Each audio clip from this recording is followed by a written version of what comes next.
स्वागत है आप सभी का वंदे भारतम में। अंतर्राष्ट्रीय योग दिवस की हार्दिक शुभकामनाएं। अधिकांश मनुष्य समझते हैं कि योग का अर्थ मात्र आसन करना या प्राणायाम करना होता है, किंतु नहीं, ऐसा बिल्कुल नहीं है।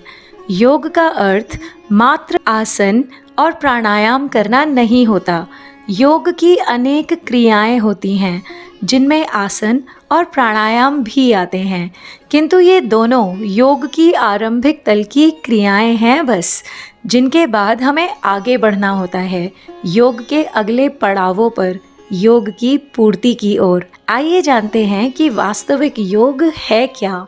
आत्मा अर्थात चेतना को अनंत ब्रह्मांड अर्थात तत्व रूप परमात्मा से जोड़ देना ही वास्तविक योग है। योग का अर्थ होता है जोड़ना। तो यदि कोई व्यक्ति मात्र योग आसन प्राणायाम इत्यादि करता है तो सोचिए कि वो क्या जोड़ रहा है भला। माना कि शारीरिक तल पर उसको निश्चित ही कुछ लाभ हो रहे होंगे, किंतु योग तो एक आध्यात्मिक प्रक्रिया है जिसमें शरीर, मन और आत्मा को एक साथ लाने का काम होता है। आसन और प्राणायाम भी निश्चित ही शरीर को बहुत लाभ देते हैं, किंतु इनसे चित्त की वृत्तियां समाप्त नहीं हो पाती। उसके लिए योग का पूर्ण होना आवश्यक है। स्वयं को अनंत के साथ जोड़ना अथवा ईश्वरीय शक्ति के साथ एक हो जाना ही योग कहलाता है। योगेन चित्तस्य पदेन वाचाम मलम शरीरस्य च वैद्यकेन योपाकरोत्तमं प्रवरम मुनीनाम पतंजलिम प्रांजलिरानतोस्मि। इस सूत्र में कहा गया है कि चित्त की वृत्तियों का सर्वथा रुक जाना ही योग है। मन की चित्त वृत्तियों को योग से, वाणी को व्याकरण से और शरीर की अशुद्धियों को आयुर्वेद द्वारा शुद्ध करने वाले मुनियों में सर्वश्रेष्ठ महर्षि पतंजलि को मैं हाथ जोड़कर नमन करता हूँ। इस श्लोक को योगाभ्यास के शुरू में गाया जाता है।